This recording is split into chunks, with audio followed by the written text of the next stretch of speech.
안녕하세요, 리바이버입니다. 소렌토 하이브리드가 환경부가 정하는 하이브리드 연비 기준을 충족하지 못하면서 논란이 되고 있는데요. 그렇다면 지금 상황에서 가장 적합한 방법은 무엇일까요? 이전 영상에서 총 6가지 방법에 대해서 이야기해 보았는데요. 현재 상황에서는 사전 계약된 차량에 한해서 세제 감면 혜택 비용을 보전해 준다고 하더라도 이후에 판매되는 차량은 어떻게 해결해야 하는지가 논의되어야 합니다. 이는 소렌토뿐만 아니라 5월 출시 예정인 산타페 페이스리프트도 마찬가지인데요. 그렇기 때문에 산타페 페이스리프트는 이러한 문제를 완전히 해결한 뒤에 하이브리드 모델이 나올 가능성이 높습니다. 기존의 소렌토 하이브리드 사전 계약자들이 보상을 받게 되면 이후에 구매하게 되는 사람들은 이에 불만을 가질 수밖에 없습니다. 결론적으로 가격을 조정해야 하는 것이 아니라 어떻게든 하이브리드 세제 혜택을 받기 위한 조건에 부합하도록 만드는 것이 필요합니다. 하지만 다른 어떤 방법을 동원해도 많은 시간이 필요하고 리스크를 감수해야 하는 단점이 있습니다.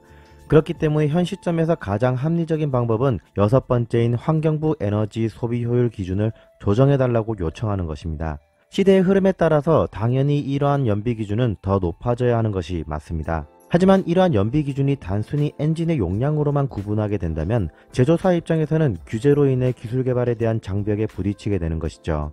팰리세이드 대란을 겪으면서 대한민국의 중대형 SUV 시장에 대한 수요가 높다는 것을 확인할 수 있었고, 니로를 통해서 SUV는 디젤 엔진이라는 공식과도 같은 것들이 깨지고 하이브리드가 대세가 되고 있음을 알 수 있었습니다. 뿐만 아니라 소렌토 사전 계약에서 64%가 하이브리드 모델을 선택하는 것에서 이제는 소렌토와 산타페와 같은 중형 SUV에서도 가솔린 엔진을 기반한 하이브리드 모델에 대한 잠재적인 수요가 있었다는 것을 확인할 수 있었죠. 이러한 결과를 얻게 된 것은 미세먼지로 인해 대한민국 정부에서 경유차에 대한 규제를 강화해왔기 때문이라고 생각합니다. 뿐만 아니라 디젤 엔진 고유의 진동 문제와 배기가스 기준인 유로6를 만족하기 위한 요소수라는 추가적인 관리 항목이 늘었다는 것 또한 가솔린 기반 하이브리드 SUV를 선호하게 된 계기라고도 보여집니다. 현재 국내에서 볼 수 있는 SUV 하이브리드를 비교해보면 도요타의 라브4가 공차 중량 1720kg에 15.5km/L의 높은 연비를 보여줍니다. 이보다 55kg이 더 무거운 공차 중량 1775kg의 소렌토 하이브리드가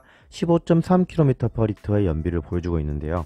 이것만 본다면 둘 간의 기술력 차이는 크지 않다고 보여질 수도 있습니다. 다만 라브4는 2500cc MPI 엔진의 CVT 변속기의 조합이고 소렌토 하이브리드는 1600cc 터보 GDI 엔진의 6단 자동 변속기를 물렸다는 점에서 다운사이징이라는 효과를 극대화하였다고 볼 수 있는 이 시대의 진정한 친환경 차량이며 현대차 그룹의 터보 그리고 하이브리드 기술의 정점에 있는 모델이라고 볼 수 있습니다.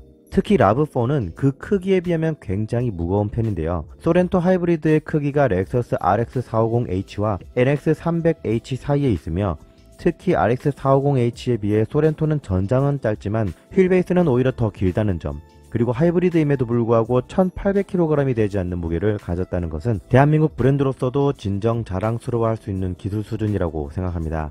그런 점에서 환경부의 하이브리드 연비 기준에 대해 무게와 크기와 같은 부분들을 적용해서 좀 더 연비 기준을 세분화하는 것이 검토가 되어야 한다고 생각합니다. 물론 정부기관인 환경부 입장에서 세금이 적게 거치는 다운사이징 엔진을 환영하지 않을 수도 있지만 고배기량 엔진이 내뿜는 미세먼지 및 배기가스로 인해 정부에서 쏟아붓고 있는 엄청난 금액과 비교한다면 오히려 국내 제조사의 이러한 기술 투자의 금빛과 같은 결과물이 헛되지 않도록 현실성 있게 연비 기준을 세분화하는 것은 꼭 필요합니다. 고 정주영 회장의 "이봐 해봤어? 라는 말은 이제 이러한 상황에서 단순히 규제를 맞추기 위해 움직이는 것이 아니라 시대에 따라 규제 또한 현실성 있게 변화해야 한다는 점을 당당하게 요구할 수 있는 현대차 그룹의 자세가 되기를 기대하며 이번 영상을 마치겠습니다. 저는 지금까지 리바이버였습니다. 감사합니다.